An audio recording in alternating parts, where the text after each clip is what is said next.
Pujols, Mazeroski, Garza, Morris, Cooper, Carter, Farillo, Koufax, Adams, Schilling, Rizzuto, Hershiser. You've got the set 3 rewards, which are Gibson, Jeter, and Fisk. You've got the wild card rewarding Puckett. And you've got the 2 toppers for the complete program. Mariano Rivera and Babe Ruth. And with that, ladies and gentlemen, that brings our postseason program to a close. But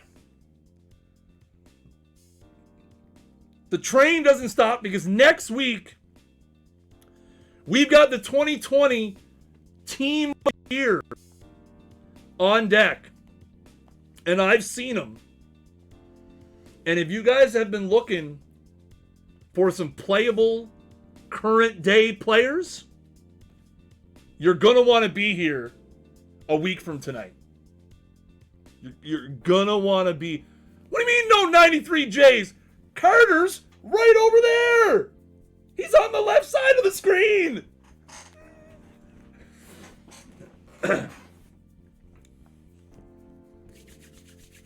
Ladies and gentlemen, again, you're going to be able to catch DRC and Kidneys break it down here in a few minutes over on This Week in Perfect Team. I've got a bit of work to do to get this stuff in. I do want to say, ladies and gentlemen, I don't know all the ins and outs of what happened, but I do want to say thank you guys for all your patience while we worked through the issues that were last night and this morning. I know it sucks. It really sucks that when you can't play, and you know, trust me, it sucks for us just as much when it's stuff outside of our control. So I want to appreciate everybody who showed patience, who enjoyed it. You know, that we had a wonderful gift. We had a wonderful gift chain over in the Discord, which was absolutely amazing. So I'm glad we got through it. Hopefully we can make sure that kind of stuff just doesn't happen. But again, it was extremely frustrating. Somebody, you know what?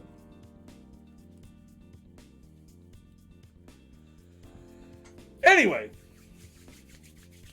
that's gonna do it, ladies and gentlemen, boys and girls. The postseason program is El Finito. And we're going to move on now to some other stuff. Again, coming up in the next few weeks, we've got Team of the Year. We've got a collection of great mustaches coming up real soon. We've got, what else is in there? Award winners. And we've got our 100th episode extravaganza. So many things happening, chat. But that's going to do it for me. Ladies and gentlemen, boys and girls, I have been Chris Jardine, a.k.a. Snaggle J, director.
welcome to this week's edition of This Week in Perfect Team.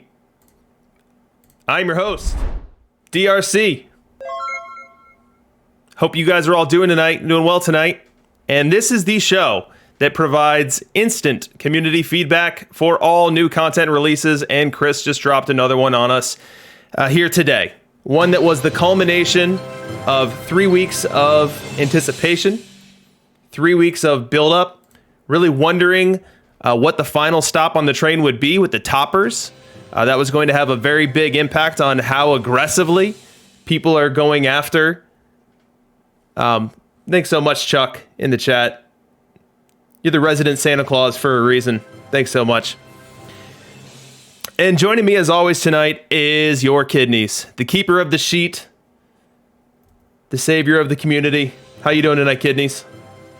I'm doing pretty well. Just want to shout out the guy in the chat accusing me of stealing stuff. I don't use anything from Davey anymore, bud. I did when I started. Davey was a big inspiration to me, but no, I haven't used anything from Davey in a few months. So as far as I know, Davey's long and retired. If you'd love to talk to me, I'd love to talk to him about it. So that's that. Hope we can move on and talk about the great content tonight. Awesome, and hope everyone is having fun in the chat tonight. A lot of new people joining, which we certainly appreciate, and we have got a great show planned for you. So what are we going to be doing tonight? We're going to be running down all the new cards. 12 new cards. We got the 4 special editions, with Puckett being the surprise. Very excited to see that in there. And then our 2 toppers, Babe Ruth, who can pitch and hit, as well as Mariano Rivera. When that's done, we're going to go into OK Boomer, OK Zoomer. And I think just maybe, we see DRC's first victory tonight. I'm feeling really good about the content. All of my content that I'm quizzing on Mr. Zoomer was crowdsourced. And so I'm very interested to see if he's going to have an opportunity to get what you guys put in front of him. And then lastly, we've got a new segment for you, Scary Good Cards. And the spirit of this segment is going to be cards that outperform their L7. Cards that are way better than their L7 would suggest that they are. Cards that maybe, just maybe, you want to run to the auction house and grab before everyone else catches on to it. And we'll get to that right at the end. So before we jump into the cards, quick rundown of my schedule here on this channel. We do this show on Thursdays. We do the Perfect League broadcast on Sundays until I'm relegated from Perfect League. This week's going pretty well so far. I'm 55-42 as of the last check, so everyone can root for me to stay in there so I can keep broadcasting there. Join us on Sundays. It's a fun broadcast. We try to infuse statistics into everything that we do. We look at the matchups. We look at the players. We look at the strategy. If you haven't jumped in yet, check it out one time. And then Tuesdays, we have Reading Between the Lineups. And wouldn't you know it, my next guest on Reading Between the Lineups is none other than Snaggle J himself, Chris Jardine. And the spirit behind that show is really an interview, getting to understand the people, the person behind the Discord persona. And I can't wait to have Chris on there. I think it's going to be a lot of fun. I want you guys to check it out. All right, let's move on. Let's get into the cards. Joe Carter, Mr. Joe Carter. And before I say a darn thing about this card, let's harken back to that 93 World Series. Like, no matter what you do in life, no matter what your profession is, imagine being at the pinnacle like Joe Carter was then. Game 7, World Series, hits the dinger to win it. Can you even experience a higher high than he must have experienced in that moment right then and there? I can't even imagine it. Had to be incredible to be Joe Carter. Had to be incredible to be a Blue Jays fan. As a Cubs fan myself, like, I can't even imagine the pressure buildup of that moment and then your team coming through. Like, euphoria probably doesn't even begin to describe it. But as we look at this card here, the euphoria stops. The contact profile is really not there. Low contact, low avoid Ks, and it's got really juiced power. Not a profile that we've seen be very successful in many levels. We'll have to get our Silver Tournament feedback from Kidneys here in a second to see what our people think. And as we're going through each of these cards, if you are new, we have bat similarity scores. So what this is, and the way to read this is, we have Joe Carter's ratings at the top of each of these segments for overall versus left and versus right. And then the way to read it is to compare Corey Snyder 75 to Joe. You would take Corey Snyder, and then you'd peel off 11 contact. You'd give him 7 gap. You'd peel off 2 power. So that's how we're comparing it here. And the higher you are in the similarity score, the more similar you are to that same card. So Kidneys, I've talked enough for Joe Carter here. What do you think of this? Yeah, he's just a little bit weak for a silver card.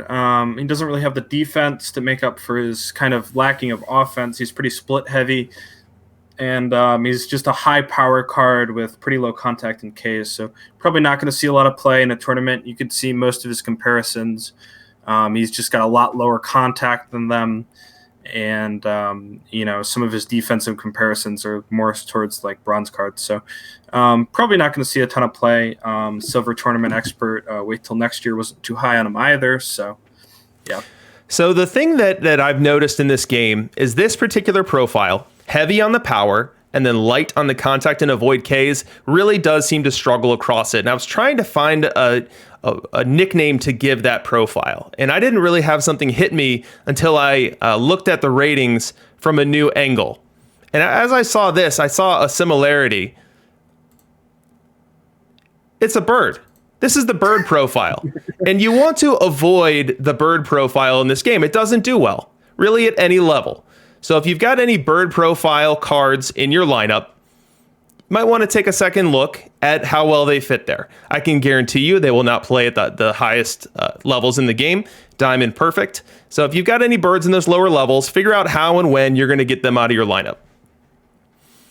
Moving on, we've got Bill Mazeroski, 70 rated card. Defense heavy here. Sports a pretty decent avoid K, especially versus left. I'm not sure that this is good enough to play, though. It's second base only defense, so if we're looking at a silver tournament, you wouldn't be able to slide this defensive profile over to third. But what do you think of this? So he's interesting. He's actually not too bad for a silver second baseman. He has, good enough contact versus left. He's a pretty good card. Probably only platoon only if we're looking to use him in a silver tournament here, and his defense is pretty acceptable. So really the issue with the card is that there's 71 Bobby Richardson is basically this card, but a little bit better, who has like 75 contact and 107 avoid Ks with very similar defensive metrics. So the problem is he's just a little bit outclassed for a silver tourney card. But overall, not a bad card. You could certainly play him in a silver tournament and probably do pretty well with him. All right, moving on, we've got Matt Garza. The only fond memories I have of him is when the Cubs were able to trade him in his final year of his contract and get a decent load of prospects that ended up not being worth anything, headlined by Mike Olt. But enough about my interests here. What I see with this particular card is a card that's balanced, but doesn't really stand out in any one area. Oftentimes, when you look at various tourney metas, there's a card type that stands out. High, low, low. Low, low, high, low, high, high, and I'm referencing like stuff, movement, and control. And this one is just kind of middle of the road, middle of the road, middle of the road, and doesn't really stand out as one that's going to make too much noise either as a starter or in the bullpen. And as we assess cards for how well they'll move to the bullpen, we look at those pitch values. And a card like this, which has 5 pitches, and none of them rating very highly, is not going to get a significant stuff boost at all going to the pen, and might even have a stuff decrease. So this particular card here that can't hold runners, can't move to the pen, and doesn't really stand out with any one metric, doesn't seem like one that's going to dent it. What do you think? Yeah, that's kind of the issue, is when you're a little bit too spread out. You don't really focus too well in any of like your stronger areas, and you can't really build around himself too well. So while he's kind of jack of all trades, master of none, there isn't really too much special going on about him. So while he's not particularly a bad card, he just particularly isn't a good one either, and probably not someone that's going to see a lot of play. Moving on, we've got Jack Morris, and I was thinking this card might wait till the stash collection, but I guess he does have that Game 7 performance under his belt, 10 inning complete game shutout in Game 7 of the World Series. That has a tendency to get you high up on playoff leaderboards or playoff memories. And here he is. And a card here not too dissimilar than the card we just saw. A little bit more stuff heavy, a little bit more split heavy in that he's going to do better against same side hitters, right-hand hitters. And then maybe with fewer pitches and slightly higher pitch values, you would see somewhat of a boost in the pen. But what do you see when you look at Jack Morris? It's pretty similar to Matt Garza. I mean, he's got a little bit more stuff or a little bit less control, which isn't necessarily a good thing. Mainly being that control probably even in silver still weights as your highest variable, as it just generally does in perfect team overall.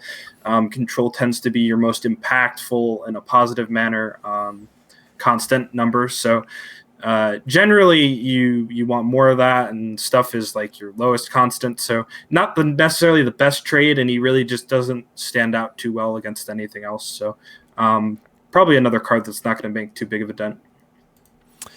Next, we've got Cecil Cooper, and the big shocker to me with this one was that the Brewers had ever been to the playoffs. I know Walnut's been whining on about how the Brewers are such a great franchise with storied history, blah, blah, blah. I just never believed him. So the first shocker to me was, A, the Brewers made the playoffs, and then B, this particular card is somewhat interesting. That VR profile. I don't mind the way that looks for a low gold here. However, not being the gold tournament expert like I know API is, I don't know that I can speak with eloquence as to where this particular first base only card is going to play. Yeah, that's kind of the issue, is that it's a first base only card that would be platoonable only versus a right-handed, pitching, and it's very, very weak to left-handed pitching. So it's probably not going to see too much play, given that it's almost that middle finger profile we were just kind of talking about earlier, and very, very weak on the eye. So it's kind of a 3 true outcome card with pretty weak defense. So. Yeah, and one thing that I personally don't like is cards with super duper low eye. Those types of cards can give you really rough stretches. When they're not able to ever get on base, aside from when they're able to dink hits in there, you can have some really rough stretches that make you pull your hair out. We're talking about entire tourneys where the triple slash line is something horrendous, like 130, 150, 179. And you just say, oh my gosh, why is this guy even on my team? And so I personally just don't have the stomach for that type of volatility. I know some people did early on, and that was really the center of the debate early on between Sizzler, SE, and Brothers. That debate that raged on between Wait Till Next Year and Chasm. But that's just not my cup of tea. Moving on, we've got Albert Pujols, 80 rated card.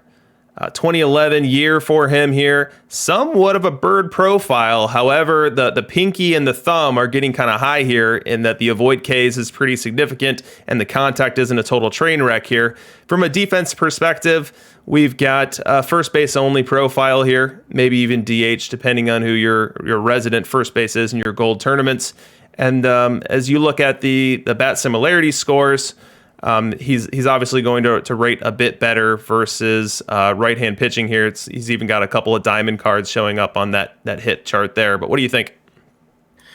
So there's actually a kind of an interesting use for this card that one of our analysts pointed out to me, and that was historical cap tournaments. He has a pretty low rating at 80 overall for what his ratings are. And he's not a bad hitter overall. I mean, his splits aren't too bad. They're actually kind of even across the board. And he's got a lot of power in his bat. It's kind of similar to like maybe a smaller like George Sisler profile. Really, the biggest issue with the card is the defense, being that an outfielder is his best comparison to his glove at first base. But his base running is pretty good, and he's going to hit a lot of home runs with that kind of lower eye, higher power profile. So not bad. Yeah, and I think the fact that the hits in the bat similarity score are a lot of diamonds here, tells you that the card's likely going to hit okay. Yeah, for sure. And especially when you're looking for value in a cap type tournament, right? The fact that he's more of a lower gold that's going to compare to higher, kind of low diamonds, you're going to get a lot of value out of that bat. Yep. Moving on, we've got Oral Hershiser, another starter. And another starter with John Lester-esque hold runners ratings here. Only 2 on that. And as we look at his profile here, he's got a high-low high profile from a stuff movement control. Pretty balanced. Actually, slightly reverse splits here.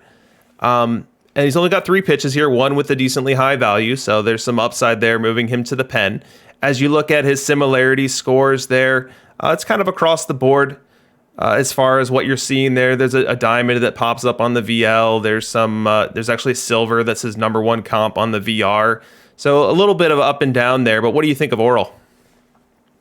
So, it's not a terrible card. The real issue with it, well, the hold runners. I mean, I'm not big on hold runners, but 2 irks me a little bit. That's like kind of the John Lester. If you ever watched John Lester go through that phase where he literally could not throw the ball to first base. Some pretty funny clips you could probably find on the internet of that.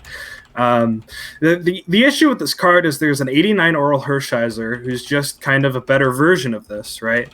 And so when we're talking about gold tournaments, really is what you're looking at for this card, is there's just a card that kind of does what he does a little bit better. And what card would that be? The 89 version of Oral Hershiser, right? Okay. It's because you can only play one of the same name, right? It's just him, but he's got some better stats. So Sure. All right, moving on. We are at Carl Furio. I don't know if I got that name right, but we're going to go with it for now. And a very interesting profile. To me, it's kind of fun and varied. So against right-hand pitching, he's got a strong contact plus power profile. The Avoid Ks gives a bit there. And then once you go VL, the gap power explodes. The power recedes a bit, and then the Avoid Ks jumps up a ton. I don't know that I've seen a ton of profiles that mirror that, or look too similarly to that. From a defensive perspective, we've got an outfielder here, a high gold outfielder. The range of 59 is not something that's wonderful, but probably not also a train wreck as you compare it to other gold outfield options. And I guess the question just comes down to how much excess value are you going to be able to extract from the bat to either absorb the hit with the glove or to lock this guy into a DH position? Right. So I don't even think the issue too much is the glove. I think his ratings are more than playable. The issue is the competition at the position. So if we're going back to gold tournaments here, the issue is that his biggest competition is he's got Ichiro and you have the Lenny Dykstra card, right? And so he's just got really tough competition in that spot. So he's a really good hitter, like an excellent card. The problem is he's probably more of a DH. And there's also a lot of very good gold DHs. So really where his niche is he's a gold DH that you really don't have to platoon with his kind of very good splits overall. He's a little bit lefty favored, but he's pretty balanced out. So you could probably get away with not platooning this card. But normally from what I was told in gold is that you have the room to platoon. So he's kind of interesting. You could definitely play him if you want a more aggressive approach in the outfield than a bat like Ichiro or Dykstra, or you want a DH for whatever reason you didn't want to platoon your DH. So he'll make an impact on the meta there for sure. It's just kind of something we'll have to wait and see, I think. So we have definitive confirmation on the appropriate pronunciation, courtesy of Ray Scribe in the chat. It's Fiorillo, rhymes with pillow. And in conjunction with that, he shared that there's not an old school guy in this chat now with any respect for us. So just so we're clear, we can have that denoted and cry in our pillow tonight as we think about Carl Fiorillo. I wasn't going to dare try and pronounce that. All right, moving on. We've got Sandy Koufax. And this stood out to me as a really high stuff card for a low diamond. 117 versus right. 111 versus left. I don't know that I've seen a ton of low diamonds with that type of stuff, and combining it with pretty acceptable to borderline good control. Now with Koufax, just like his 100 card that's in the game, the movement is where you're vulnerable. So as we look at diamond tournament meta, can you survive with low movement? Now he is reverse splits. He's a left-hand pitcher who has better ratings versus right-hand batters. And so you're going to be mostly deploying that 60 movement rating, not the 57, because most of the batters he faces as a starter will be right-hand batters. Now, the pitch values here are pretty significant. There's only 4 pitches. 3 of them rate 84 and above. So you're probably getting a good stuff boost here. But our results historically of having reverse splits guys go out to the pen, it's not quite the same jolt that standard splits guys have out there. So what is your diamond tournament expert telling you about Mr. Sandy Koufax here? It was pretty much just a flat no. He's really the reverse splits in the pen, and the low movement is probably just too much of a risky thing to try and play him. I mean, it's a very unique card that we have reverse splits with such high stuff for such a low rating. I really wish this card was like an 89 and they shaved like 10 points off his stuff just to see what he could do in like a gold meta. I think that would have been a really interesting card just to see like API drooling over him. But I don't think he plays in a diamond tournament. I don't think he plays in a cap tournament. I don't think you probably want a 92 pitcher that's set up like this in any case. Probably don't want to pay that much for bullpen either. Not necessarily even sure he'd be that great out of the bullpen just because he is reverse split. So it's a unique profile. I'm just not sure it's a good one, right? Moving on, we've got Phil Rizzuto. And one of my axes to grind as we talk about old school stuff here is that they're not teaching children cursive anymore in schools. And so before the stream, I had Kidneys do his best to write Rizzuto out in cursive, and this is what he came up with. So this is really what's wrong with the world. This is what's wrong with the country right now, and heaven pray for us all. But let's take a look at this card. So Rizzuto's got one heck of a resume as it comes to World Series rings, and he's got that classic defense profile. Now, we've seen this on dozens of other cards, and as you look at the glove similarity scores in the bottom middle of the screen, you see that he is a dead-on ringer. So we've talked about this in the past, but there's some sequence or some combination of stats that give you this rating set. 100 range, 110 error, 99 arm, 99 turn double play, and Rizzuto's got it. So as far as a diamond tournament, cap tournament, what have you, he's going to have a good defense that can play where you need him to play. Now, from a bat perspective, he's got a profile that looks pretty interesting here with a almost mirrored profile. So his left is 86, 87, 87 in contact gap and avoid. And then his versus right is similarly close in that it's worse about 10 points on each. So I'm curious to hear what feedback you've gotten from our Diamond Tournament guys about how playable this Rizzuto is. So just interesting note, there was actually a period, I think in middle school, maybe early high school, where I wrote so often in cursive because I was homeschooled actually. And I actually could only write in cursive for a while. Actually, I wrote so often in it that it was better than my print. So I actually can write in cursive very well. Thank you very much.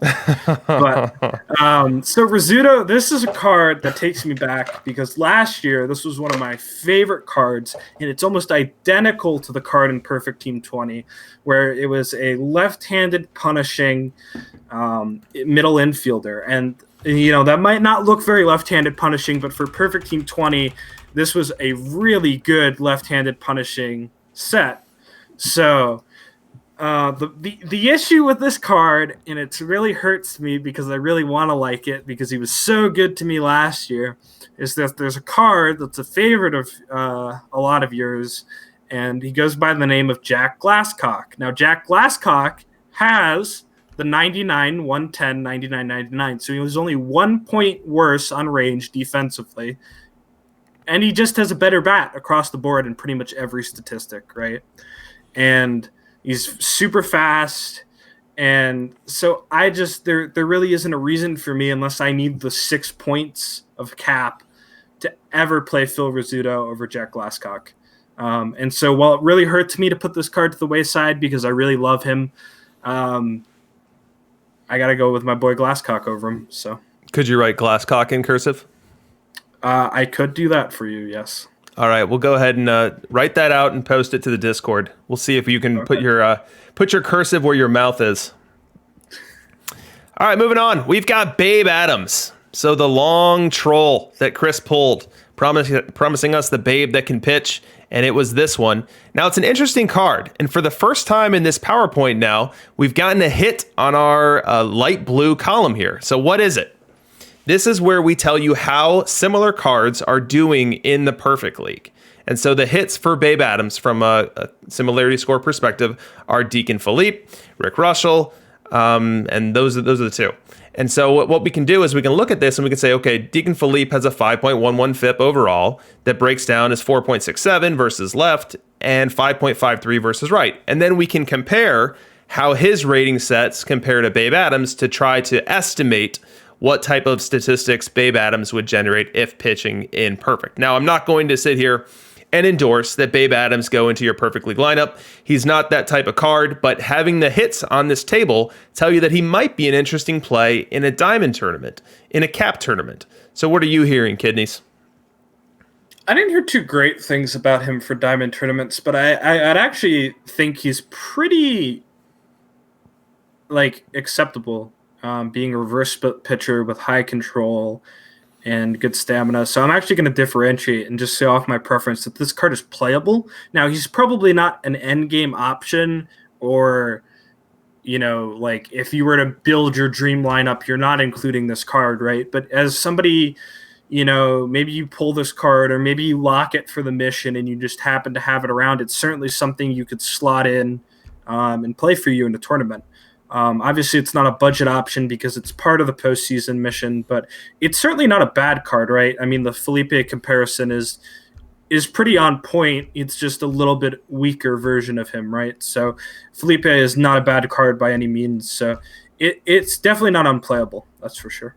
Yeah, and Intilati has a good comp in the chat, the SE Ted Lyons, which is not too dissimilar to this one. And in general, as we're talking about cards and as we're looking at starters, reverse splits are a good thing. This game has gotten more and more platoon heavy, so when your right-hand pitching starter goes out there, he's facing oftentimes upwards of 6, 7 left-hand batters. So being able to have a slightly stronger rating set versus that side is going to make them a little bit more competitive. I know in earlier meta weeks, like a pitcher like Lon Warnicki was holding up extremely well. Not because his ratings were super duper strong, but rather because he was better versus left-handed batters, and the meta was at a point where they were throwing a lot of them at them. So keep an eye out for those reverse splits pitchers as a way to combat over platooned lineups. Moving on, we've got Curt Schilling. Bloody sock card number 2 in the content set, and this one is a big one. 100 rated card. This one has traditional splits. 120 stuff, 87 movement, 95 control on the strong side there. As we look at the pitches here, he's got 6 of them. 2 of them rate highly. I'm not sure how to anticipate the stuff boost on this. Maybe Kidneys will have something to share on that in a minute. As we look at the sim scores, a lot of hits here. So a lot of the cards most similar to Curt Schilling play in Perfect League. Now, do they play well? So when I first look at similarity scores, the first thing I'm going to do is look at same side splits. I want to know against this guy's strongest side, for what this guy is best at, how good is that? And we've got Justin Verlander there at the very top of the bottom of this table here, this versus right table. And he's Justin Verlander with a little bit more movement and 1 more control. And Justin Verlander with a pretty good sample size is logging a 4.68 FIP versus right. Not great. And then you compare it to John Smoltz, 1 down from there. He's John Smoltz with a little bit more stuff and 1 more control. Smoltz is at 4.5 FIP. So I think what we're looking at here is a card that's probably going to be, in the 4.4, 4.3 FIP range on the strong side. And then as you look at his versus left, now that you understand how good he is when he's at his best, how bad is he at his worst? And this is where you open up some exposure. That 82 movement is going to give you some trouble. The left-handed power hitters, especially if he meanders into a lefty cheese park that's boosting up the average and boosting up the home runs, it can really be problematic. And you see that happen with the Justin Verlander, with the John Smoltz, with the Tom Seaver. And that's where I think this card really gets into a bit of trouble. And I wonder where its place is. But what do you think? So I think probably my best comparison for this card that I'm looking at right now is it's just a bit worse than the face of the franchise Seaver, right? It's pretty dead even, as you can see it in the comparison table versus lefties, and then it's just a little bit worse down the board versus righties. And the issue I think you and I both had, and we talked about this when we did our dream pitching lineups, is Seaver was just below the cut, right? When making our lineups, even in the bullpen, right? And now obviously that's with access to all the cards and unlimited budget, right? And then yada, yada, yada. But this is not going to be a cheap card. Granted, it's pretty new. It's a historical perfect, and it's going to be part of the collection. So this is only going to be access to you if you pretty much have access to all the other cards. And if you have access to all the other cards, it's going to be a tight fit to make your rotation because it's not going to get that big of a stuff bump with its highest pitch being a 97, and it has 6 of them. So it's not going to get a huge bullpen boost, and I don't see it being a clear cut above in the rotation either. Yeah, and this is probably a good time and something that we should have done a while ago, but just to offer up our disclaimer, the feedback that we're providing here is how well this card fits into all of the cards in the game. So if you had them all, would you start Schilling? If you had them all, is he part of your rotation? Is he part of your bullpen? And that's really the basis on which we're offering this feedback. If you pull a Schilling and you're in a bronze league, throw him in your rotation and watch him win Cy Young. So the feedback we're providing is not applicable to you. We are trying to offer our feedback on where this fits amongst all the high-end cards within the game. Moving on, we've got Carlton Fisk. Long-awaited Carlton Fisk. This was one of those first cards I said, hey, wait a minute. Why is there no Carlton Fisk in this game? Where's Carlton Fisk? And I guess there's no better spot to place him than a postseason set, as his most well-known memory is him waving that home run fair. So let's take a look at this card here. We've got a pretty average defensive catcher under the microscope of catchers that are at the very highest level. The difference being that he's a right-handed batting catcher, whereas the current catchers that are being played that are right-hand batters are Ivan Rodriguez, they're Roy Campanella, and then every now and then you still see an SE bench, and all of those are actually significantly better defensively. So he really more favorably compares defensively to like a Yogi Berra, similar to that, to a Joe Mauer. So that's a bit of a ding to him because he's right-handed there. And then from a bat perspective, you've got a real weak exposure here from an avoid case perspective. So even on his strong side, which will be facing left-handed pitching, the contact is sub 100. The eye is sub 100, well sub 100. It's down to 72. And then the avoid K is down to 71. So I don't expect a ton of production with the bat here.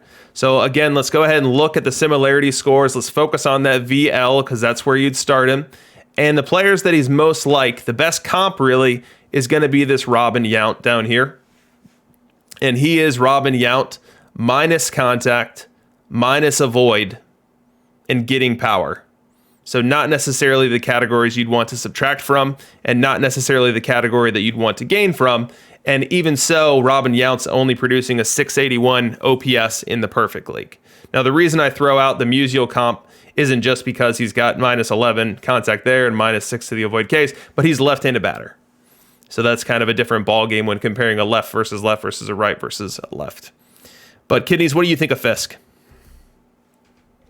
Yeah, it's rough because he's top-handed heavy, right? Where he's got, the low eye, low avoid Ks, but he doesn't have the contact to back up the top-handed heavy stats, which is normally the big thing you need to pull that out, right? And he's very, very split heavy, like to the extremely so, where we're seeing comps of very old cards like the Duke Snyder 96 or, even Johnny Bench SE's weak side.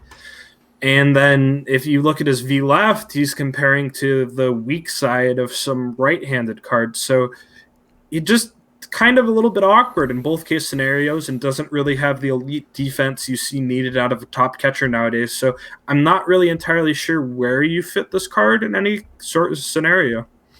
Yeah, and Intilati pointing out that this is kind of a modified bird profile. It's a bird in that the power is the highest individual rating, and you have detriments and really true weaknesses at the contact and avoid Ks. It's not I wouldn't call it a classic bird. I'd call it a modified bird.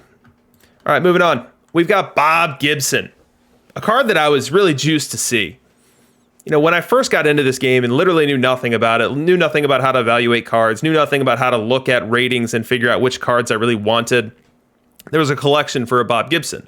And I was like, oh my gosh, Bob Gibson was like the greatest pitcher ever. They had to lower the mound because of him. If I get that Bob Gibson, then my rotation is going to be set. Turns out that card stunk. And that card set me back a little bit by trying to force that into my rotation. Hey, thanks. Wait till next year. Really appreciate the subs. But this card here doesn't stink. This card here is very powerful, especially on the strong side, which I've just told you guys that I focus on. His versus right profile is 140 on the stuff, 92 on the movement, 95 on the control, and with 5 pitches, not great in terms of pitch count, but you do have that 114 slider that I think is going to give him a decent little stuff boost. And so as we look at the similarity score table and really focus in on what he does versus right-hand batting, number 1 comp's Walter Johnson, face of the franchise. Johnson's incredible. Johnson's at 3.39 FIP versus that same side there. Number 3 comp is Cy Young, arguably the most valuable card in the game due to rarity, but that's his number 2 comp there. Now, he does have to yield some to compare to these guys. He's got to give 2 stuff and give 5 control to Walter. He's got to give 2 stuff and 7 control to Cy Young. So not a dead-on comparison there. But these guys are putting up really good FIPs in the perfect league, and these guys are doing it from the rotation. So as we look at Gibson, who you're probably going to put into your bullpen and get a little bit of a stuff boost, his stuff is going to come up above these guys, and he's going to be facing more same-side hitters. And so you're going to be getting more of this juicy, delicious, low FIP number here than you would otherwise. Now, as we look at his versus left, he's basically Clemens with a little bit more stuff that Clemens doesn't play very well. He's Seaver with more stuff and less control. That's concerning as well. So he is exposed on the offside. So that means that this card here, you're going to want to put it in a specialist type role. You're going to want it to be a follower when you open with a left-handed pitcher. You're going to want to make sure you have your slider jacked up to match handedness when he comes into the game. But I think he's a very interesting and very, very playable card, even at the very highest levels. What do you think? Yeah, so I'm looking at it now. So I ran the numbers on this card with a plus 15 boost. I'm thinking it's probably lower than that because I think boost has something to do with velocity. There's some tie-in or whatever, and I've just realized his velocity is actually pretty low at 92, 94. So it's probably lower than plus 15. I'd be really interested if somebody has already done the missions. Please DM me on Discord or post in the chat what his boost is. Really interested to know that. So this card is pretty much bullpen only, like you touched on, because of the splits. But with the splits and with a decent enough bump, he has really good potential to be a good bullpen card. And be that card like we were talking about when we were, looking at guys like Cologne and looking at guys like Seaver to be that righty kind of specialist almost coming out of your bullpen. Gibson can be that card for you. So I think this is an endgame card. I think this is a card that can play in Perfect League. It will dominate in Diamond League. I probably wouldn't start him in Diamond League, but he could start below that for you, if you get him early on in the game or something. But just a really good, solid card overall. Going to be a high-level relief pitcher for sure. Yeah, in general, when I'm building my team, I want my rotation to be filled with guys who can handle both sides, that aren't going to be too exposed when they run into a really platooned lineup. And then in my pen, I am more than comfortable to open my arms and embrace freaks. Cards that are really significantly better against one side. There's certain cards, and one of them we'll talk about later. I almost spoiled it and ruined my final segment of the show there. But cards that are really aggressively better against one side and really exposed versus the other. Because I trust in my ability as a manager to weigh the scale significantly in that area that they're favored to cover that exposure. You trust it with sliders, you trust it with forced bench, you trust it with all the mechanisms we have in place to make sure that your guys are put into a good position to be successful. And that's something that not everyone is willing to do. And so I see that as a differentiator from active management and being able to make a card that someone else might say, oh, I can't touch it because the VL is so bad, and you make that work for you. All right, moving on. Oh, wait, before we move on, it's my fave. Here's my favorite card of the set. And it's my favorite card for a lot of the reasons I just mentioned. I really want to get my hands on this card. I want to throw it in my pen, and I want to try to line it up against a bunch of right-handed batters and mow through them like a hot knife through butter. And so this is one of the cards that I'm most excited to try to chase down. Moving on, we've got Derek Jeter. Derek Jeter. Where's Chaos Demon? Chaos Demon in the chat? We did it. We did it, Chaos Demon. We got the stealing rating we wanted. 95, 91 base running, 71 speed. It happened. Holy cow. Not in the chat. Not entertained. Why not 96 stealing? But anyways, this card here, it's I wouldn't say it was long awaited, but it's here. It's interesting in that it's got a really heavily weighted left-handed versus left-handed pitching profile here. 120 on the contact, 76 on the avoid Ks. So will strike out a good bit there. Now defensively, that's where this one really the fly is in the ointment here for me on this card here. This card can't play infield defense. It can't play at third. It can't play at second. It can't play at short. The arm is too bad for third. The range is too bad for second. And everything is too bad for short, really, with the exception of the error. So this would have to be a first base or a DH card. And I just don't know that there's room in the meta for this profile versus left to provide enough excess value with the bat to be worth it. But what do you think? So, in my ignorance of being a Red Sox fan, I forgot a fact about Jeter. He is 6'3". This card will be fantastic at first base, defensively. Now, offensively, I am not sold on this card. You're talking about a card. I know there's some people in the chat right now who are convinced this card will hit, but I'm looking at 67 avoid KV right with only 103 contact. And then on the left side of it, he still only has 76 avoid KV left. And he does have 120 contact. And his power is pretty low at 97 to complement that. So it's not unplayable at first base if he left. You could probably play him. It's probably better than I thought it was initially. I think I glossed over the first base thing. But he's strictly platoon only, first base. Probably not going to pull it off in perfect. It probably, at best, diamond and below. But you could certainly see some play there. Yeah, so let's look at that number one comp versus left. Number one comp is Ty Cobb, best hitter in the game. Now, Ty Cobb is a lefty, and he struggles most versus left-hand pitching. So this is Cobb's weak side here. But he's Cobb with 3 more contact and 8 less power. And Kidneys, we know how much you, I wouldn't say you hate power, but maybe you have a contentious relationship with it. It's a love-hate relationship. So if you take Cobb and you remove the fact that he is nerfed versus left-hand pitching, you make him a right-hand batter, you give him 3 more contact, and you take out some of that power to increase his BABIP, does that make it maybe more playable than we're giving it credit for?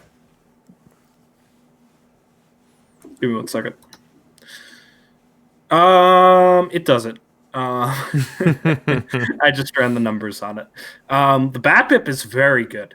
BABIP is very good. He's got a 97 V left and a 91 V right. So maybe that alone makes him playable.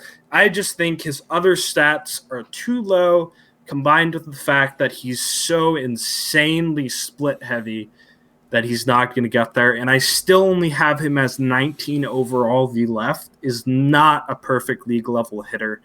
So he's an intriguing option, and maybe that 97 BABIP proves me wrong. Maybe this is the next Cristobal Torriente, right?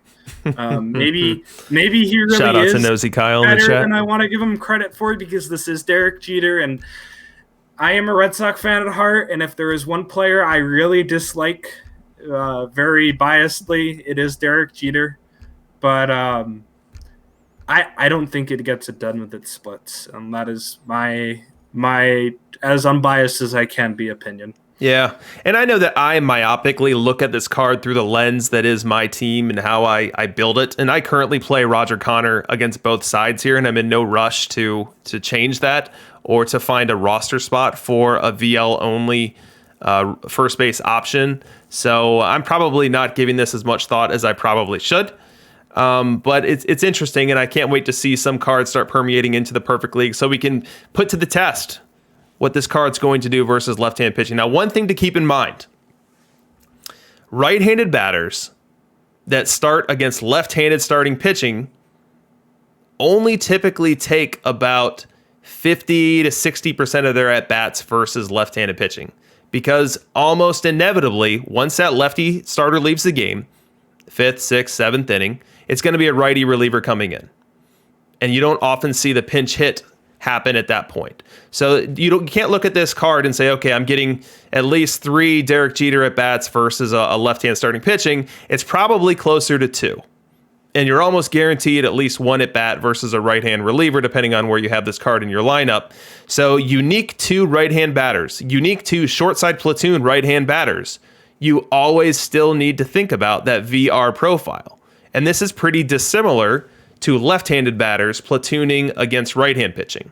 They get a significantly higher percentage of total at-bats versus right-hand pitching. So to their favor. So just something to keep in mind there. Yeah, for sure.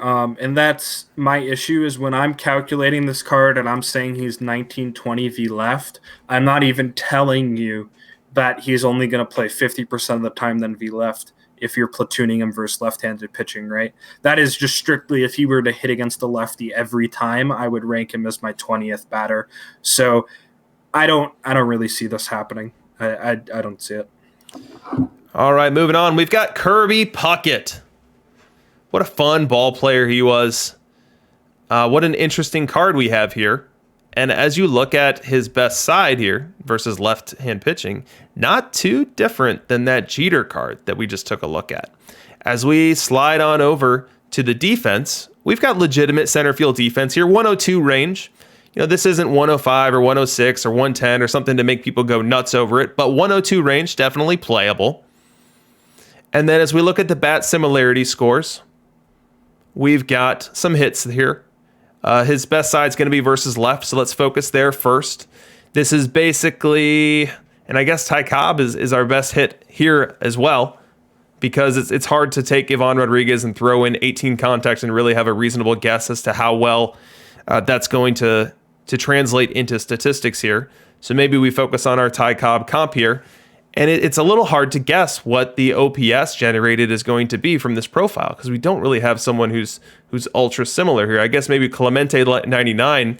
If we look way back in our Perfect League data, we'd have a decent guess there if we just inflated those stats a bit. But I'm a little lost on this card. What do you think of this Puckett? I think this is the best budget card in the game. So as soon as this dropped, we were talking, and I was saying, how many cards is this going to take to make? How many cards is this going to take to make, right? Because Chris said, it's going to be a collection of them. This only takes 8 cards to make. That is insane for the value of this card. I have this card 34 overall, 28 V left, 58 V right. Actually, wait, that's not accurate. Hold on. I got to plug that in. And then that should change a little bit. 35, 28, 81. Okay. Still really, really great card. Yes, like Catch is saying in chat, you can do this with all silvers and below. Now, they're going to be expensive silvers. They're going to cost you a few thousand each. But you could probably put this card together for, even if it's sub 50K, this card is insane value in center field. And wow, my free-to-play team is really, really happy right now that this thing exists. He's not going to make it on your Perfect League roster probably, or your high-end aspiring diamond roster, but man, is he going to be an absolute steal. So in the budget team realm, who is he displacing? I would imagine a lot of those teams might have... I don't know. Is Ichiro SE still used heavily down there? I would think this card kicks out Ichiro for me. Ichiro is like an 8K card right now. Mm-hmm. Are you guys saying postseason silvers are costing 20,000 each right now? Wow, I guess I'm a little off. But somebody said, but the first version of this card sold for 50K. So maybe you're not building them, you're buying them for 50K. But if you can buy this card for 50K, like I said. And I expect that probably goes down a little bit too. Like Manny Ramirez, I think people thought I was a little nuts when I was saying that was a 30K card because of accessibility. But it turns out Manny Ramirez is like a 30K card. Yeah. Yeah, Quanta, I don't really know the prices of postseason. I'm nowhere near in the realm of doing postseason missions myself, so that's probably something better for somebody else to do. Yeah, I But do think your point. if this is a 40K card, like in a week or two, I wouldn't be surprised, just because everybody's going to have it who's doing the missions, right? And they're probably not going to need it. So I think for budget teams, yes, this is better than SE Lin for sure. And this is like a must-have card if you're a new player, like 100%. This card is fantastic. And one of the points you made to me is that for the whales out there that are going to be completing all of these, they're going to very quickly unlock this Puckett, and they're not going to have a place for him. They're not going to have a role for him. And so they're going to move him. They're going to move him immediately. And they're probably not going to be ultra concerned about how much money they get from it. They'll just check what the market is, what it will bear, and they'll move it from there. So I do think that we'll see some downward price pressure, given that none of the very high-level teams do I expect to be trying to deploy this card, because it doesn't unseat Maze. It doesn't unseat Griffey, even though it's right-handed and Griffey's left-handed. So I think that all the high-end teams are going to redeem this, and none of them are going to keep it. So supply on the auction house will probably be relatively steady. Right. Like, if we're talking about a bat, this doesn't unseat Clemente or K-Line even, like from just a raw bat perspective. But the fact that it's got 102 range, and it's going to be so accessible to all your endgame players you're going to try and push through this postseason mission, that they're all going to have it. And like you said, they're all probably not going to need it unless they're running it off their bench as outfield utility. Is just going to pump this card out for the newer players. So this is the kind of thing I am really excited for in the game, because as somebody who, doesn't have a lot of money, doesn't spend a lot, has a free-to-play team, I love this kind of stuff because I like seeing cards that are more accessible to a newer player and make this game more fun, because I like having new toys, right? All right, well, hopefully you'll get your hands on a new toy sooner rather than later. And this is also Kidney's favorite. Any final words on why this one was your favorite? Like CFed just added me in the chat, he will hit very well on my free-to-play team in Silver next week. All right, moving on. We've got Mariano Rivera. Enter Sandman, an extreme ground ball version of Mariano Rivera with 25 stamina, which matters. You may think 17, 25, what's the big deal? But Rivera is going to be much more capable of taking on a 2-inning stopper type role than he would otherwise be if he had a 17 stamina rating. And then as far as the ratings themselves go, more split dominant than Hoffman, who was our previous GOAT reliever, as he brings 158 stuff, 99 movement, 103 control to his strong side there. Although he's no bum versus left, 144, 96, 98. I think as the similarity score table will tell you here, Hoffman is really his best comp, because Hoffman is the other uber reliever in this game. And what you're doing as you compare Rivera to Hoffman is you're making a trade. You're saying, give me a good bit of movement, in this case 10 or 11, and I'll give you some control.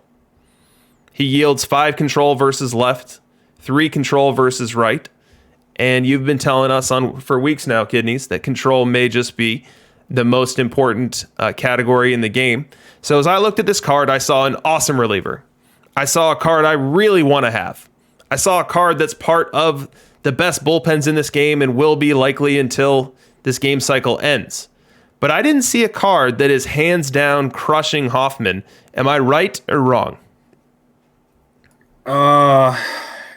It's so close, right? Control is the highest stat, but he has a lot more movement. I mean, 10 is not a small number, and a little bit more stuff, and it's extreme ground ball. So if you're a defensive team, you're looking at that and you're drooling.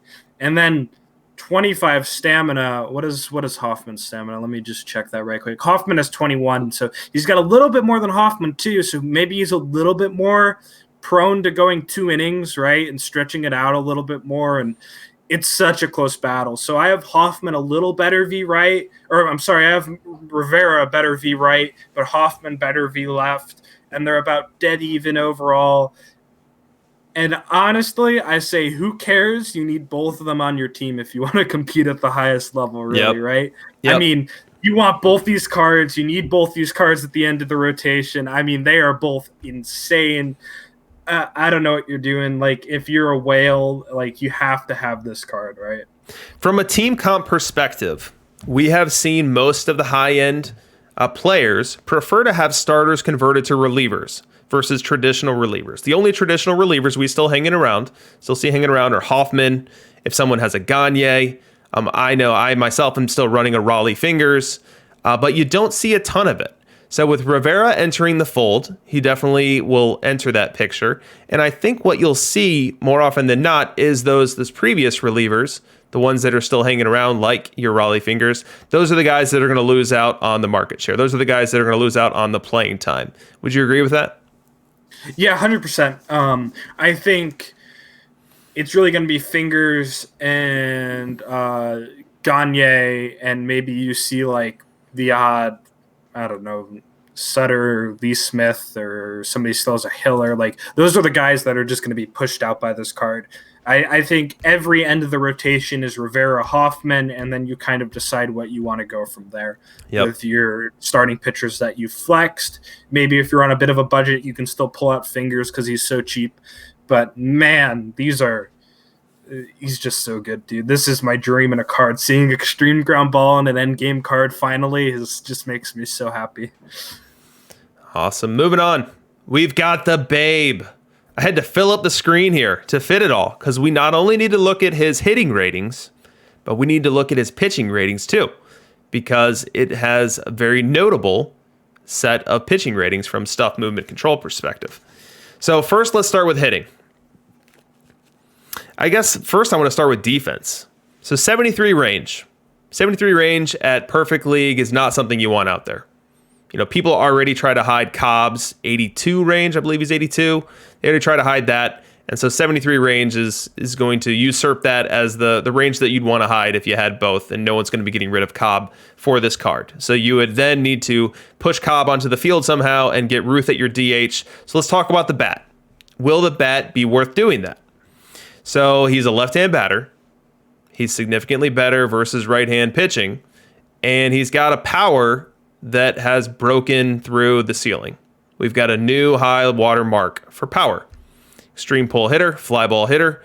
As you look at who he compares to, we don't have any really good comparisons because the power is so crazy. In his comp table versus right, the closest power is Ted Williams' face of the franchise, plus 30. But it's really hard to compare that because Ted's got 9 more contact and Ted's got 6 more avoid. So Ted's going to make put a whole lot more balls in play. And then the relationship, which I know we're going to get into once you get a chance with the microphone here about BABIP, is going to be completely different here. So I don't feel as though we can use this bat similarity score to accurately predict how this card's going to hit with any reasonable certainty. The power is such an outlier, and just there's nothing all that close right now. Even the Babe team of the decade isn't all that close. So it's hard to put a pin in where this card's going to hit. What is 171 power going to do to the baseline? What's it going to do to the engine? What does his BABIP look like? And I think this is where I just turn it over to you because I don't have any smart answers to those questions. So this is where I want to go back to the model, right? And my engine and the spreadsheet.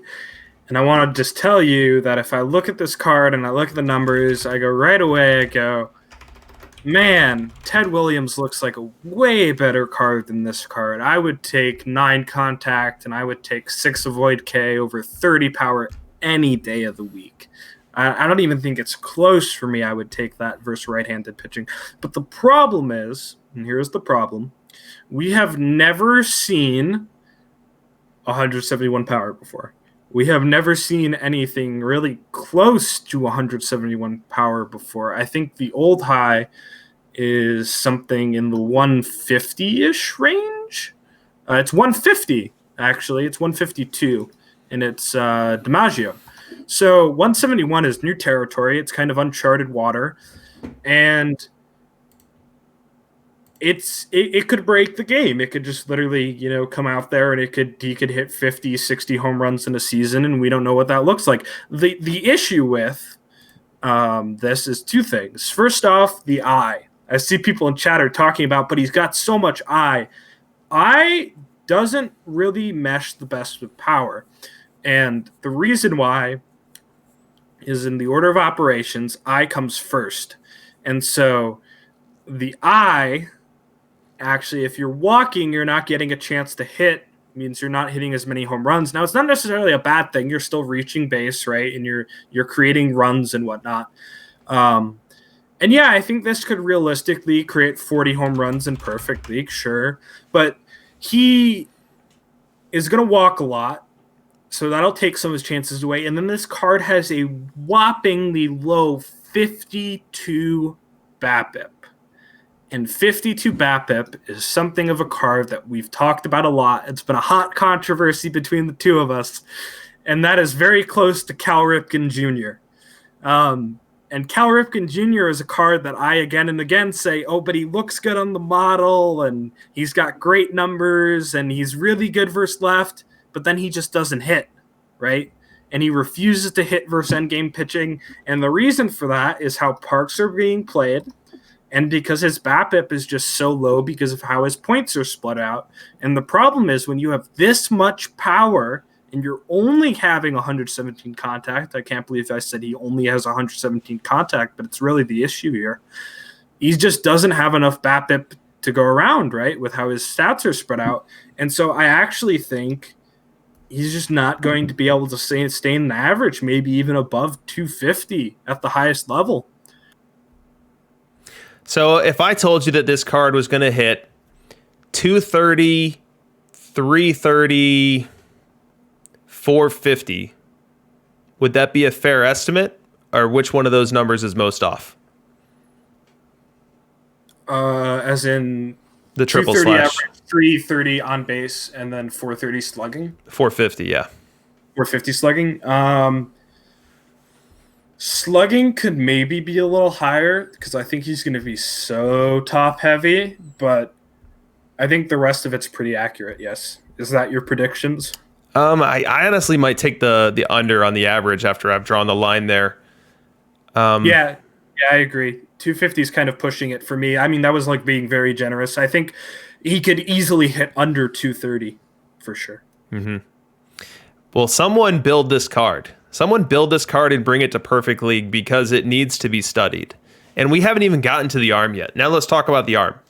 It's a 90, 92, 68 arm. So in a vacuum, you look at this card. If it was a pitcher-only card, you'd say, okay, interesting, not playable at the highest level. It's a 100 rated card. I can't even sneak it into a diamond tournament.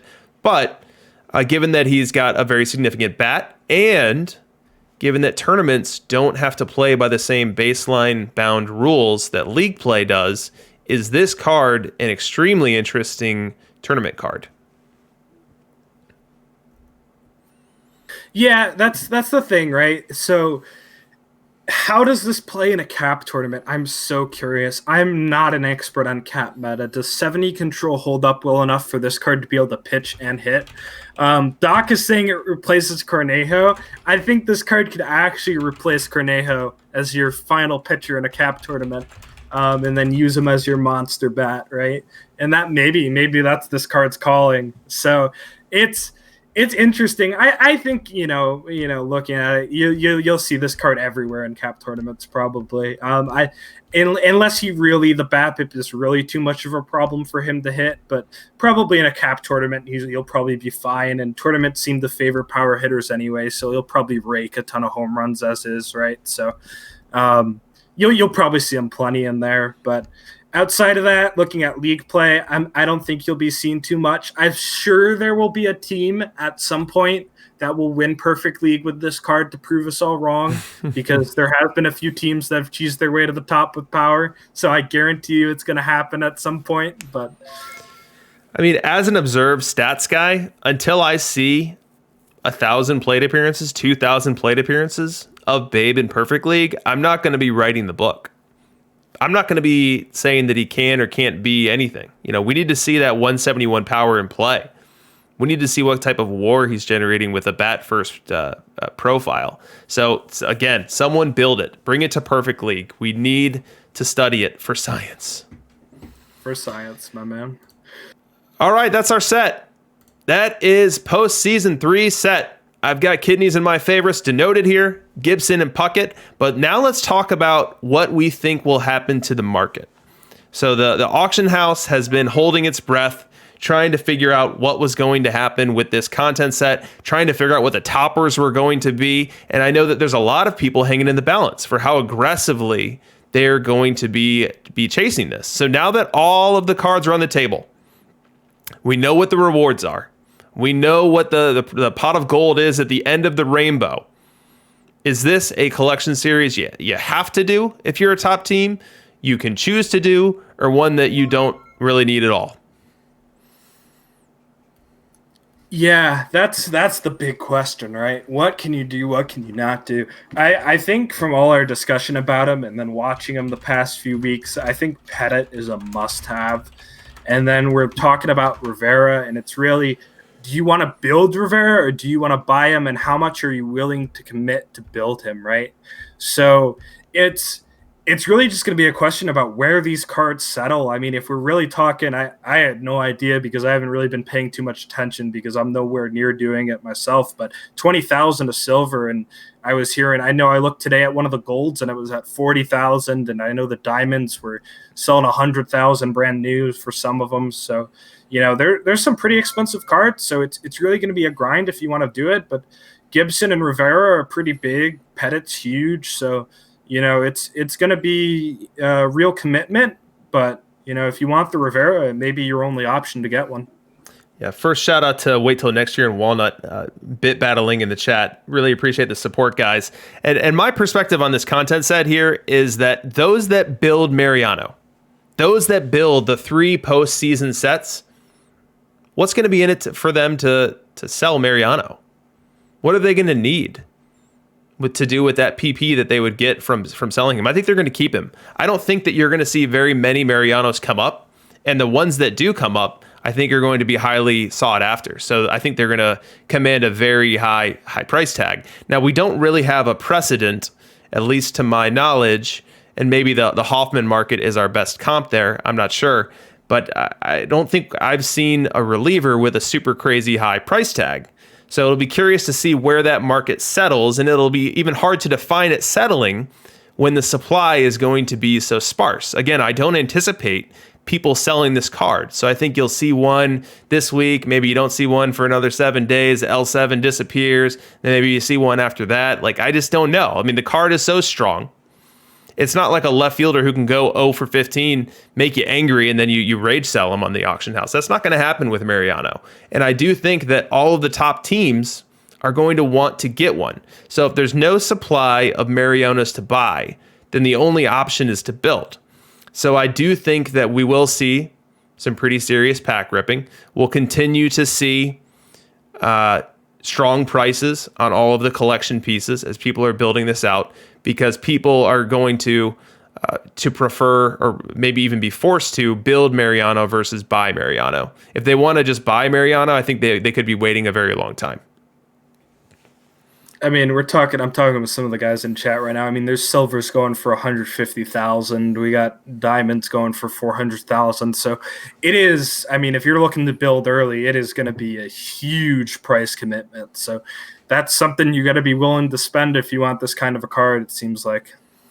Yeah, and it's not easy. It's exclusive. The whole design of this content set was releasing brand new cards, and then 3 weeks later having this absolutely delicious carrot waiting for you if you're able to complete the collection series. So nobody had any of these cards, and now there's this wild prize at the end. And now I think a lot of people have been holding their packs. A lot of people have been waiting to see what the end of the rainbow looked like before deciding what to do. And I think the Mariano card is enough to make people want to finish it. Now, is it enough to make people have to finish it to remain competitive at the highest level? I think the answer to that is no. I think we will see, and we probably will see for weeks, teams winning the Perfect League without Mariano. because one, the supply is going to be so sparse, and he is a bullpen arm. And I don't want to say the term just a bullpen arm, because bullpen arms are extremely important, especially when you get into those high leverage situations in the 8th, 9th inning, where you have the other options having really rough splits on the offside, and Mariano is insulated versus that. But I don't think that you have to complete this collection series to compete in the perfect league, which makes me, at least slightly selfishly, I'm happy, as I don't know if and when I will be able to complete this.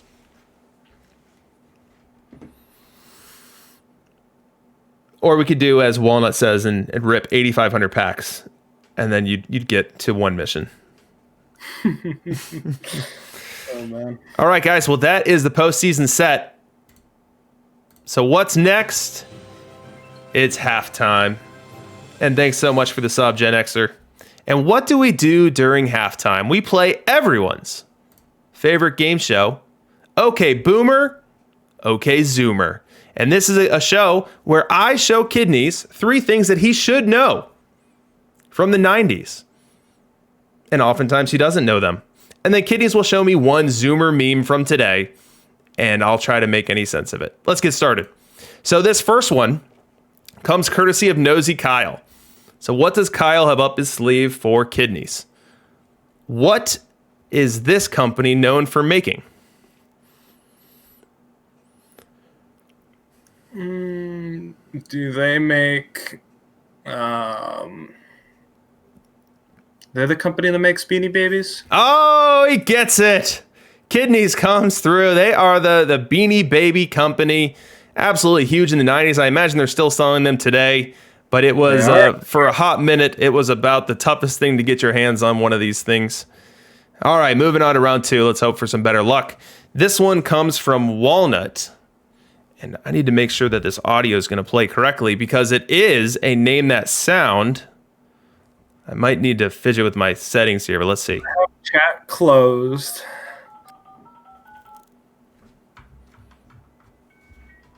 What is this sound? If you can hear it. That's a dial-up modem. Oh, no. Oh, no, he knew it. Come on, Walnut. That was the sound of connecting to the internet. Oh, no.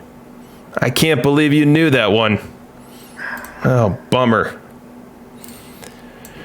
All right, moving on. All right, now we've got actually a lightning round for you, and this is courtesy of Fabtron. So you are going to have 10 seconds to name as many. There's a little bit of a delay, so. You will have 10 seconds once you can see the image to name as many of these 90s action movie heroes as you can. Oh, boy. Get ready. Go. Yep. Let's see. I'm still loading. All right. Like the actor or like name the actor. I won't ask you to name the character. Jackie Chan, Arnold Schwarzenegger. I want to say Bruce Willis. You got 3. 5 seconds left. I know his name, but I can't remember him. I have no idea. I can't remember him, but I know he did. Time is up. That's a big L for you. Guy on the left. I'm sorry? Guy on the left. Sylvester Stallone. Oh, yes. I couldn't. And this is Jean-Claude Van Damme. Yeah. That's a good try. I got 4? You got 4 of the 6. I almost had 5. Who's the middle right? I don't know him. Jean-Claude Van Damme. Oh, okay. Yeah, I don't know him. Oh, did you get Will Smith? Yes, I did. I got Will Smith. Okay. Yeah. All right. Next, we have got the Zoomer meme. So this is my turn to try to make sense of whatever's on the other side of this click. Let's go. Okay, this is Garfield. It is. This is Garfield, and it appears that Garfield has eaten the house. Okay. So aside from that literal interpretation, there's probably some deep-seated Zoomer BS that's behind what this actually means. But I guess I'll stop it there. Garfield has eaten the house, and he's apologized to John, who, for some reason, John looks like a kid instead of an adult like he is in the cartoon. But explain the rest of this to me. Okay, so this meme, yes, Quanta Condor calls it out, is either called I'm Sorry, John, or Gorefield. And it is very, very popular among the Zoomers. And what it is, it's a hyper-realistic, almost Lovecraftian recollection of Garfield and John, where John is either being hunted by Garfield or is hunting Garfield, as Garfield has become sort of an eldritch abomination. This is the original image of I'm Sorry, John, in the first thing, where Garfield has devoured the house because he has become so hungry in his passion for lasagna. Well, I'll say that this is the best one that you fed me yet. This is the best one. The other two, I really had no connections that I could make. It just looked like gobbledygook, and this is good. This is a play on a comic series that I read growing up. So well done, Kidneys, and I'm taking at least partial credit for identification of what it is we were looking at here. You did well. That was a pretty easy one, but it is a classic and very, very popular for the past year or two right now. So palate cleansing over. That was OK Boomer, OK Zoomer. And now we transition into DRC and Kidneys Scary Good Cards, where we look at cards that outperform their L7 and that maybe, just maybe, you might want to get on your perfect team. So let's go ahead and start. So what we have for you is 4 scary good cards each, and then 1 scary bad card, a card that underperforms its L7. So let's get started. My first scary good card is Jim Whitney, 98 rated card, one that no one cares about. It's a 32,000 L7, 32,000. And for that 32,000, would you believe that you get the 10th best pitcher in Perfect League facing right-hand batters? 10th best for 32,000. Now, what comes with it is he's really vulnerable versus left. Really vulnerable. You put him as your closer, and he's going to cost you games over and over.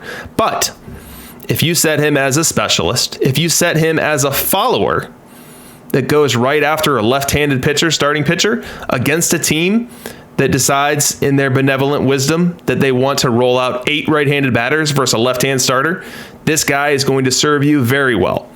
He'll serve you well in Diamond Leagues. He'll serve you well in Perfect League. He'll serve you well in a number of different ways. So check out Jim Whitney. The L7's 32K. There was one in the auction house right before this started. So check that out. And Kidney's first selection is Bronze Ozzy. Why? Why Bronze Ozzy? Because Bronze Ozzy is the 3rd best defensive middle infielder in the game, and he costs a whopping sub 200 PP. You can buy this card for 180 points. And Bronze Ozzy can play all the way up to Diamond League for you. People are so scared of his bat, but don't understand the value defensive has in the game. I tell people all the time in roster advice, and they don't listen to me. Just play Bronze Ozzy at shortstop. It's so simple. He's so cheap. He's so effective. Please play him. The amount of war you will get postseason when the adjustment rolls around. It's garbage. It's BS, but look at it. It's great. Just do it. He's fantastic. And as Wait Till Next Year points out in the chat, he's a silver tourney stud too. Now, I only moonlit in silver tourneys before Wait Till Next Year kicked me out. But when I was there, my data was suggesting that he was the guy.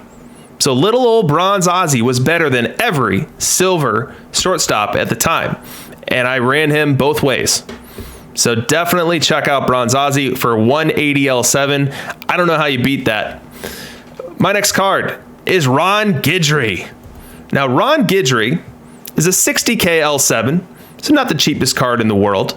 But for that 60K, would you believe that you get the number 2 left-handed pitcher versus left-hand bat arm in the game in FIP, in Perfect League?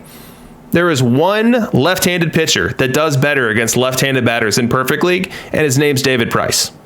And he costs a lot more than Ron Guidry. Ron Guidry is an asset to every bullpen. Ron Guidry in a lefty cheese park can get away as an opener from time to time. Won't be too punished in that format. But definitely a card that is very useful. I've been using it for, gosh, we got to be running on 15, 20 weeks now, and one that I think belongs in every bullpen for the time being.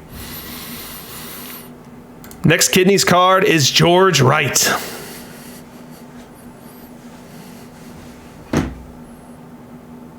I mean, would it even be a Kidney sellout stream if we didn't have George Wright somewhere included?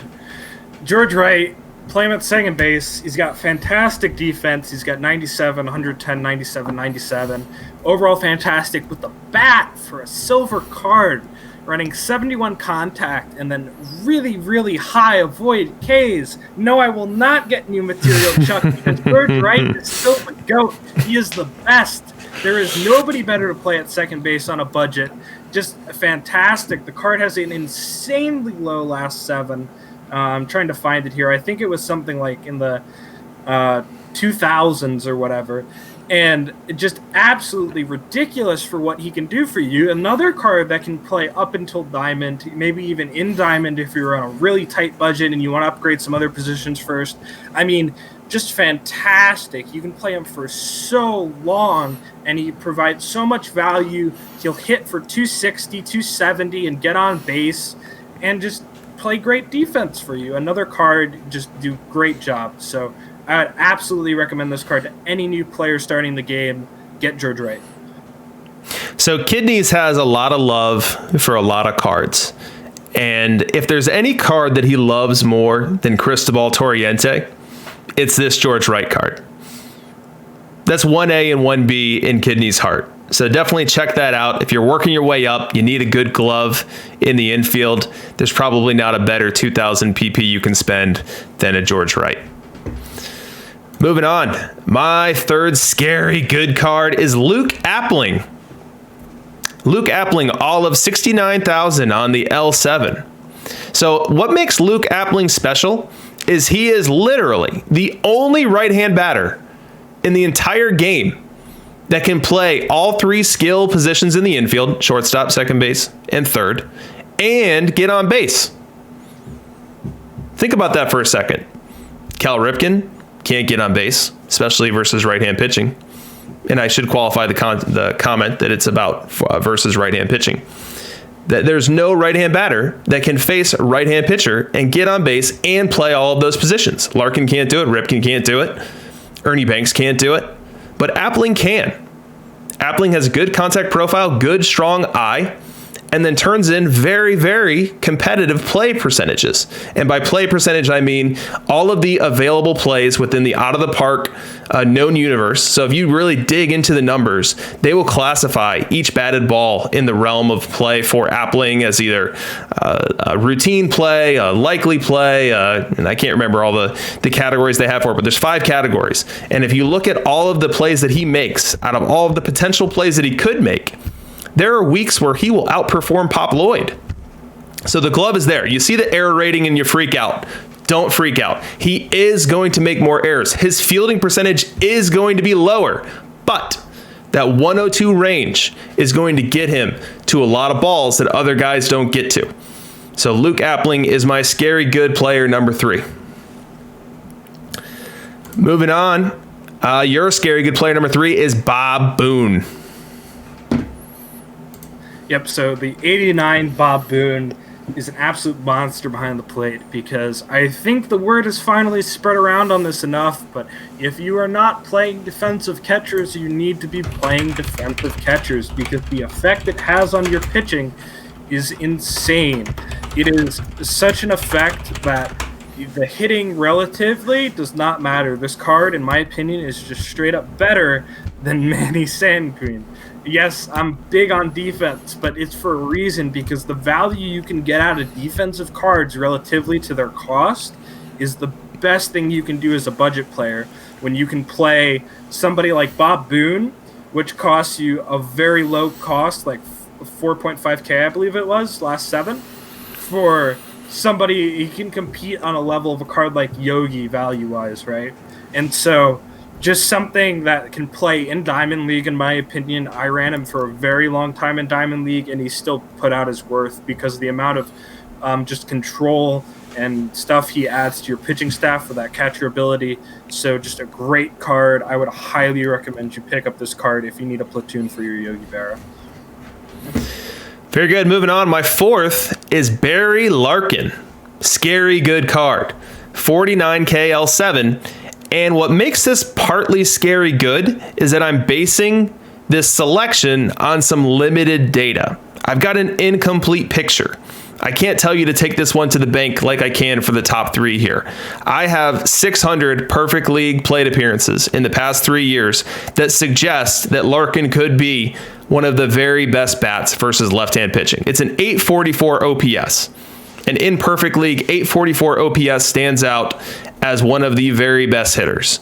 So I don't know if that's a sticky 844. I don't know if that's an outlier 844. I don't know if that all occurred in a right-handed juice ballpark. But that 844 OPS has me wanting to learn more, has me wanting to see more Larkin in perfect league to see what it can do versus left-hand pitching. It's a good glove, not a great glove. You can compare the glove favorably. So it's like a rich man's Jackie Robinson from a glove perspective.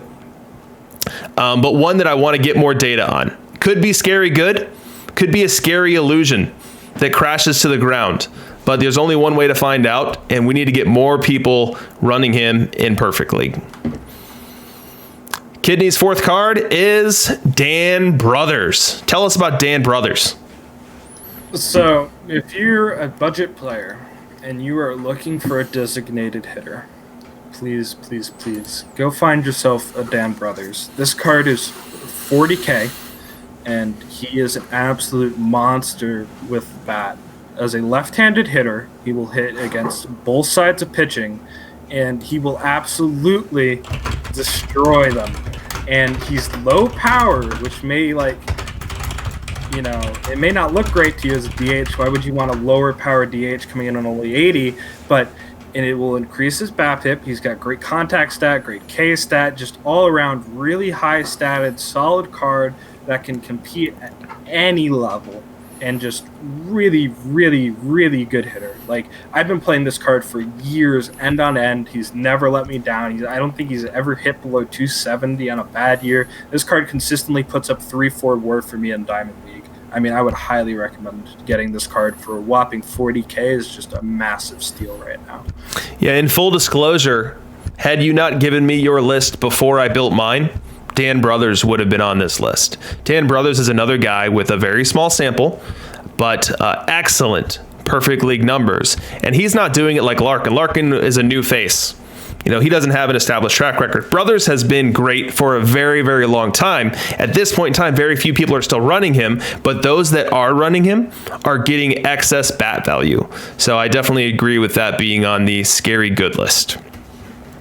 Let's transition to the scary bad list. And again, we're not saying these cards are bad. I'll speak for myself. There maybe Kidneys is. But we're saying these cards are bad for their price, and we're each going to do one of them. So my scary bad card, Randy Johnson. Randy Johnson 100. And the reason that I don't like Randy for his 200K L7 price point is that he is hemorrhaging walks against both sides. His control has become a problem even when he's lined up against the right side that you want, even when he's facing a left-handed batter. Those walks are creating a 1.25 whip versus left. 1.25 whip ain't bad. That's pretty competitive. Some of the better pitchers in the league are 1.25, but that's his strong side. His weak side is 1.6. So Randy Johnson is just living with people on the bases. And as we have added more and more cards to the deck with the last 3 weeks of playoff content, the couple weeks before then, you have a Tom Glavine in rotation now. You have a Andy Pettitte floating around. I think that as the top teams get those players on their team, as they permeate their rosters, I think that Randy Johnson at his inflated L7 is going to be the name they tap to send out of town. I think that it's arguable that him and Plank are pretty synonymous. Plank a little bit better versus left, Randy a little bit better versus right. But Plank's only gonna fetch you $80K in the auction house. So when someone says I got to sell one of them, they're gonna sell Randy. So Randy Johnson is my scary bad card. Kidneys time. Fred Lynn, SE. Tell us why he's a scary bad card. So, for the life of me, I've been spending a lot of time in the roster advice channel recently, and I see this card get recommended to people over and over and over again, and I don't get it. Now, it's not a bad card per se, but it's also not a good card. Now, for the price, it's cheap. It's 26K last 7, I believe. It's top heavy. It's a contact heavy card with low void K and good range. It's got about 90 range. So it's not bad overall, but against the competition, I don't understand why you would play this card over somebody like a Toriente or a Billy Hamilton, or a lot of the other competition in the corners are just better. And now that we have Kirby Puckett, so if your outfield is Ichiro, Kirby Puckett, and like Toriente, I don't see a place for this card anymore in the meta. And I don't know. I mean, he's an easy rental at the beginning of the game, but people recommend this card like it's a must-have for a new player, and I just don't see it. We have a riot starting in the chat. You have enraged hundreds of our viewers. People pointing to perfect point generation, Dishnet spelling that out so clearly. Invictus also offended. What do you have to say to these people who telling you that you're flat wrong, Kidneys? Tommy McCarthy. Here, I'm just going to scroll through my list here. We got Tommy McCarthy there. We have Billy Hamilton, Pete Rose, Toriente. I mean, there's so many better options, in my opinion, than this card. If you want a good hitter, Rusty Staub even I would take. Luis Gonzalez was one I considered to put on my scary good cards list. I think Luis Gonzalez is criminally underrated for a new player for PP generation right now. So Duffy's another really good one. I don't think this card is as good as people say it is. Maybe if you want to run it over center field and Ichiro might be its niche, but with Puckett out now, I don't even see that as its spot. So it's not bad, but it's also just not great. So I think it's an acceptable card. I just don't understand the hype behind it, and I'd like to see it toned down a little bit.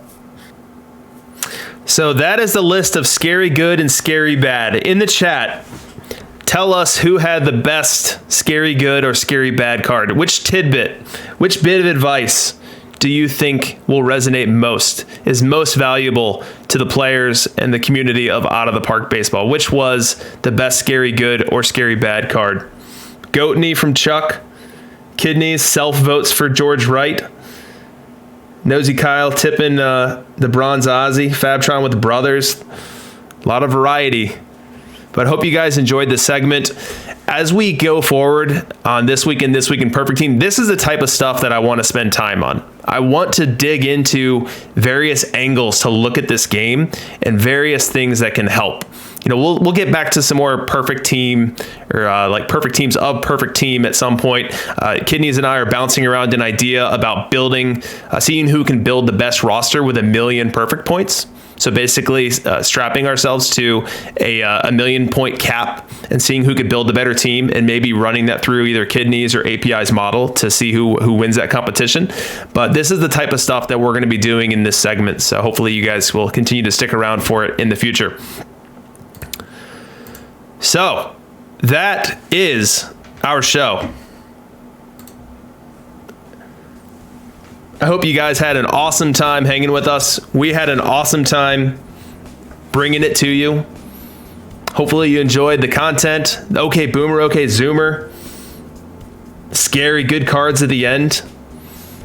And I hope that you'll join us when we go live in the future. Sundays, remember, Perfect League World Series.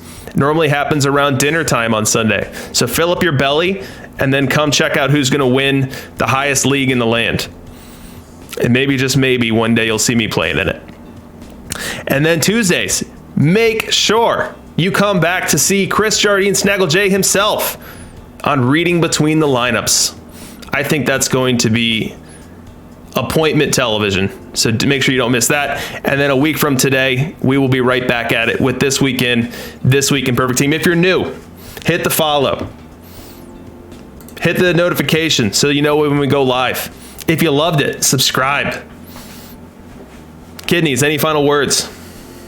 I mean, you touched on it all. You hit the sellout points. I mean, guys, DRC puts out amazing content for Out of the Park. I mean, there really isn't anything like that right now. We're hoping for more. We're hoping for more community stuff. If you guys are interested in doing this kind of stuff, let us know. We'd love to help you because this is what we want to do. We want to help grow this community because, you know, this game is something we all enjoy together. So, you know, let's work on that. If you have any questions about tonight, send it my way, send it DRC's way. We'd love to help you. You know, any new players trying to make budget teams or you didn't quite understand a term or something we used tonight, you know, you just give us a message, hit me up on Discord or whatever. I'd love to talk to you about it. So excellent stuff. Love talking about the new cards tonight and all the content and the budget cards. Had a blast. So great seeing everybody in the chat and hope to see you guys next week. Yeah, keep building those teams. When you hit a brick wall, figure out how to get through it. And if you can't figure it out, ask someone. Ask me, ask Kidneys, ask the Discord and roster and strategy advice. The community is awesome because they take care of one another. So make sure you don't get stuck and throw up your hands and say, okay, I'm done. But with that, we'll go ahead and close things up here. Thanks again for everyone for coming, and we will see you on a future broadcast.